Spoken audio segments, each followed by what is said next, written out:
What's up guys, Houndish here, and today we're jumping in with a quick news update for Destiny 2.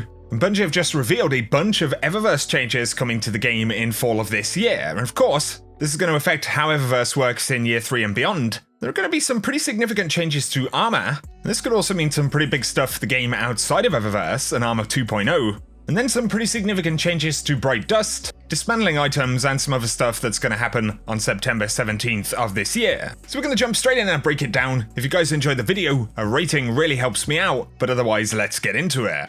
So Luke Smith jumps in with a quick update today, and first up they talk about armor changes, and one of the cool things is that we're going to have this kind of transmog ability for certain armor pieces in the game. So Luke Smith says it stinks to go to Eververse and see an item that looks cool, and see that that item has bad perks on it. In fact, when we were setting up the armor, we'd twist ourselves up in knots to make sure the Eververse armor sets didn't have good perks, which is a pretty interesting statement, but he says this is because we wanted the best way to get sweet perks on your armor to be by playing the game.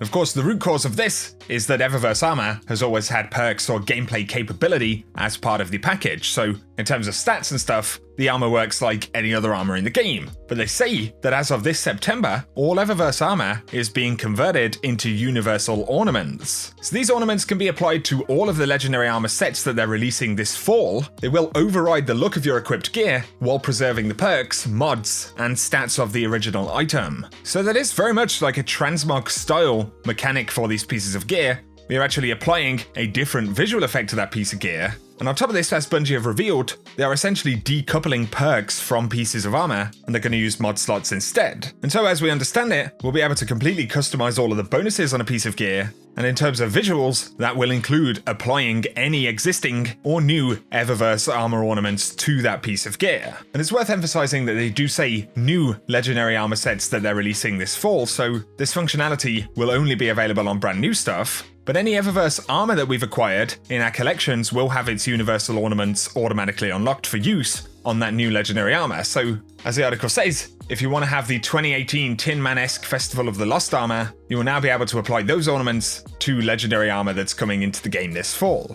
So really interesting stuff, let us know your thoughts about it. One thing we don't know for sure is whether the ability to swap out mods, or Armor 2.0 as they're calling it, we're not sure if that's actually being applied to all armor in the game, or if it's just going to be this new gear. The way they're talking about it here suggests that it could just be for the new stuff. We'll have to wait for further confirmation, but Bright Dust is also going to be changing in the game, and especially the ways that we can earn it. And Bungie say that they're changing Bright Dust to a play-to-earn reward. So we'll be able to earn Bright Dust by completing Vanguard, Crucible, and Gambit bounties. And after we complete all of our bounties for the week, there will be an additional avenue to keep grinding out Bright Dust. On top of this, Luke Smith adds that in September, Eververse items in collections, so things like shaders, ghost shells, whatever it is that you're pulling out of a collection, will only cost Glimmer and Legendary Shards, so no longer will we be spending Bright Dust to get stuff from a collection, and that's definitely a very good change. The only kind of trade-off here is that Eververse items will no longer dismantle into Bright Dust. So as of September, Eververse items are going to dismantle into Legendary Shards and Glimmer, and they say that right now, the absolute best thing that we can do with all of the Eververse items we don't use regularly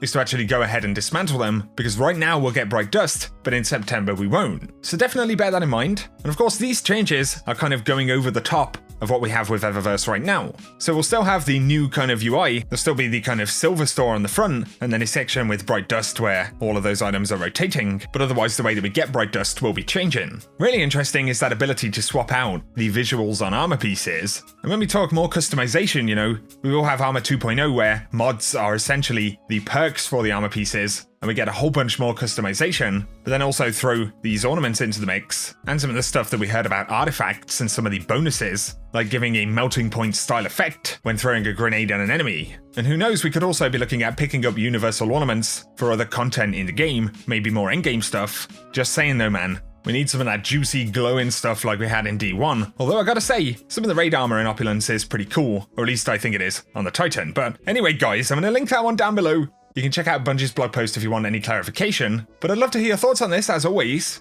I think they mostly sound like pretty positive changes. We'll have to see how they actually play out in the game. But if you've enjoyed the video, a like rating really helps me out, and if you're new to the channel, be sure to hit subscribe to see a lot more Destiny content. Otherwise though, thanks as always for tuning in, and I'll catch you all very soon.